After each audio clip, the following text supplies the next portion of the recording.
गोवर्धन पूजा और भाई दूज 3 नवंबर को मनाया जाना है, जिसको लेकर कालका जी मंदिर के पीठाधीश्वर सुरेंद्र नाथ अवधूत ने तारीख और शुभ मुहूर्त को बताते हुए कहा कि गोवर्धन पूजा तब से की जा रही है जब भगवान श्री कृष्ण ने इंद्र के प्रकोप से ब्रिजवासियों को बचाने के लिए गोवर्धन पर्वत को उंगली पर उठाया था, जिसमें पूरे ब्रिज के लोगों को इस पर्वत के नीचे सुरक्षित स्थान पर जगह दिया।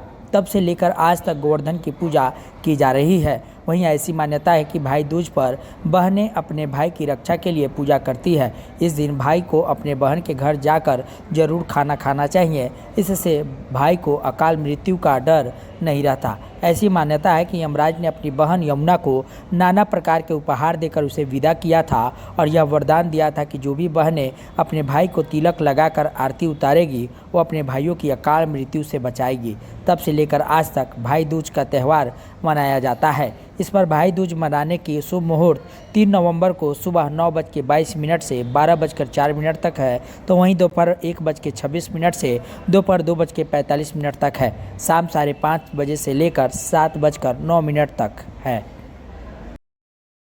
कार्तिक शुक्ल प्रतिपदा के दिन अर्थात 2 नवंबर को गोवर्धन का पर्व मनाया जाएगा। गोवर्धन का पर्व वास्तव में प्रकृति पूजा का पर्व है।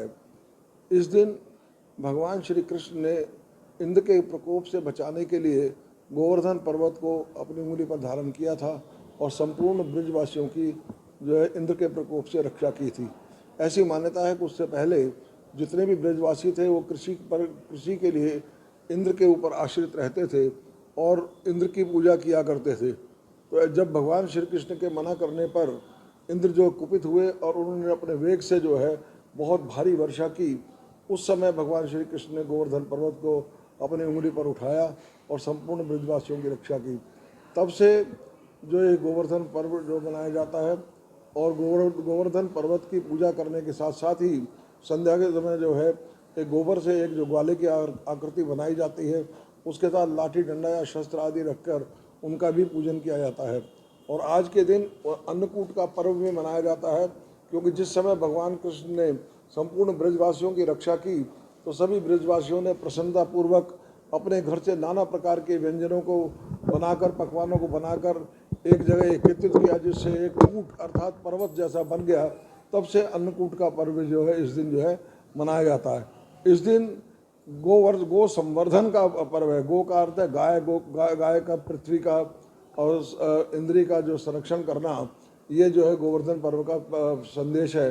इस वास्तव में भगवान कृष्ण ने उस समय बायो फार्मिंग का संदेश दिया था, क्योंकि रासायनिक उर्वरकों का प्रयोग करने से भूमि की उत्पादक क्षमता जो है कम होती चली जाती है।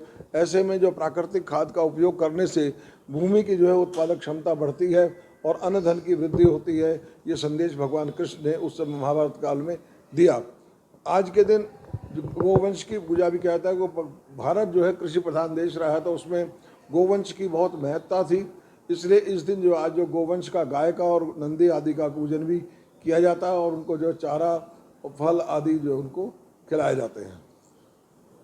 आज कब इसके लिए कोई समय? गोवर्धन पर्व विशेष रूप से जो है गोधूली के समय अर्थात संध्या के समय मनाया जाता है। प्रदोष काल में उसका पूजन किया जाता है और प्रदोष काल में उसको मनाया जाता है।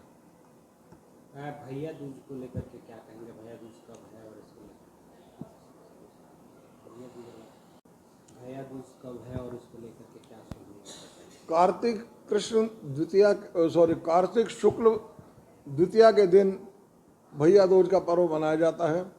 इस दिन ऐसी मान्यता है कि यमराज ने अपनी बहन यमुना को नाना प्रकार के उपहार देकर विदा किया था और उनको ये वरदान दिया था कि आजकल जो भी बहन अपने भाइयों की जो है तिलक लगाकर पूजन आरती उतारेंगी, उनके जो है अकाल मृत्यु से उनकी रक्षा होगी और उनको अकाल मृत्यु का कोई भय नहीं रहेगा। तो ऐसे में इस दिन जो है भाई जो है अपनी बहन के घर जाते हैं या बहन भाई के घर आते हैं और अपने भाइयों का तिलक करके उनके मंगल कामना करते हैं, उनकी दीर्घायु के लिए प्रार्थना करती हैं। ऐसा करने से उनके भाइयों की जो है दीर्घायु होती है, आरोग्य प्राप्ति होती है। इस दिन जो है यमराज का और यमुना का पूजन भी किया जाता है। भ्रात द्वितीया के लिए पूजन के लिए जो विशेष महत्व है, इस बार 3 मुहूर्त जो शुभ मुहूर्त जो हैं पड़ रहे हैं।